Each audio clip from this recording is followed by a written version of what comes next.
The number of Americans who have mistakes on their credit reports is staggering. A 60 Minutes report exposed that most people cannot even correct the problems. CBS 2's Christine Sloan follows up.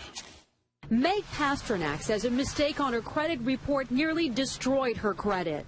We had to present so much documentation to say this wasn't ours, and then we still had to pay something to get rid of it. Pasternak says it took months to resolve the problem. You feel kind of helpless because they got you under the gun if you need to get a new car or a house or for anything. Pasternak is not alone in her frustration. A new government study finds up to 40 million Americans have mistakes on their credit reports. But an investigation by Steve Croft on 60 Minutes finds most people get nowhere trying to correct an error. Ohio's Attorney General tells Croft that is a clear violation of a federal law. The federal law says that if you believe that there is a mistake, you can go to them and they have an obligation to do a reasonable investigation.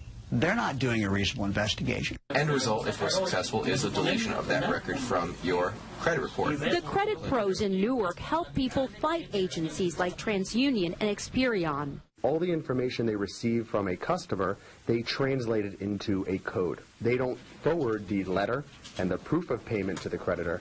They just forward the 3-digit code. So the best way to protect yourself? Go directly to the creditor rather than going to the credit bureau themselves. Another good habit to get into, check your credit report periodically to make sure there are no changes.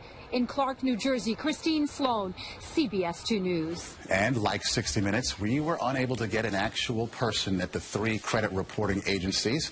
60 Minutes was referred to the spokesperson for the agencies, who provided a statement citing an industry-sponsored survey that showed 95